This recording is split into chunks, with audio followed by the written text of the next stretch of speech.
Okay, well, see you then.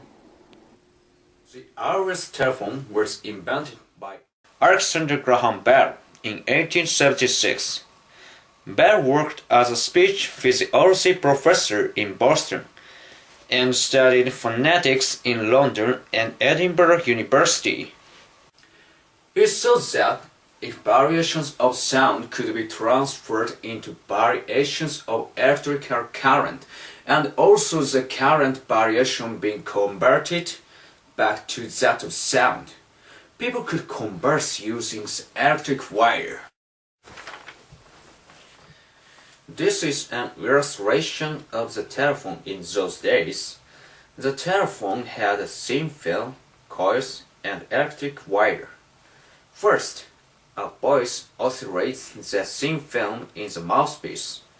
The oscillation releases a current of electricity in coils.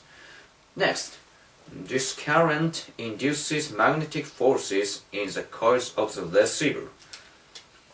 Those forces oscillate the thin film in the receiver. Bell's telephone won the top prize in the World Fair in Philadelphia. This is the start of a telephone. By the way, the first phrase that Bell talked using his telephone was as follows: "Mr. Watson, come here, I want you." Now, I will talk about the early telephone service in Japan. In 1890, the first telephone service began between Tokyo and Yokohama. It was 14 years after the invention of the telephone by Graham Bell. Though the number of subscribers was only 200 people at first, it increased to more than 10,000 people within 9 years in 1899. Unlike our time, when you called others, you had to call the telephone switchboard station service and wait while the operator hooked up your line to the receiving side. This is the dial phone.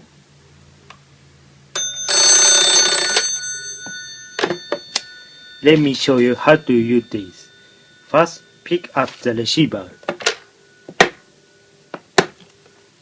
Next, press your finger in the hole over the number you want to dial and turn the disc clockwise. Upon reaching the stopper, your finger will release the disc, then it rotates counterclockwise.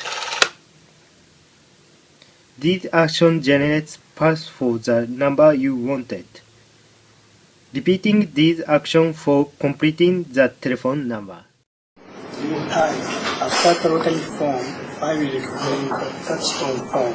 The touchtone phone was invented by an American company, Western Electric, in 1964, and the service was started in the same year.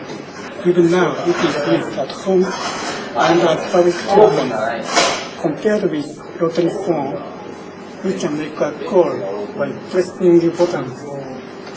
It generates audible tones with different frequencies. Next, in 1985, the telephone of a portable type appeared. That is a shoulder phone. This is the first mobile phone, but it was very heavy and large. The weight was 3 kilograms. However, a mobile phone evolved dramatically. It turned small rapidly. Also, about the price, it had a sharp price reduction and the mobile phone were generally accepted. Furthermore, in Japan, a mobile phone made evolutions unique to Japan. In addition to just the function of telephones, they now carry pictorial symbols which enrich expressions in emails, and ringtone which play music at the time of tail arrival, internet communications, and a camera etc. Now, it is natural that a mobile phone has many functions and it is indispensable for people. And recently, one of the most famous people, Steve Jobs, introduced a smartphone in 2007. It is a mobile phone built on a mobile operating system with more advanced computing capability and connectivity than a future phone. As you can see, we can make our own application to customize it to perform as we want. And also, touch panel is used instead of having buttons. Many high-tech sensors enable us to expand our usage of mobile phone. And today, about 40% of the people in Japan uses the smartphone every day. What's the next telephone we will like? I'm looking forward to seeing the next generation telephone. Thank you for listening to us. Thank you for listening to us. もしもし、終わった。OK。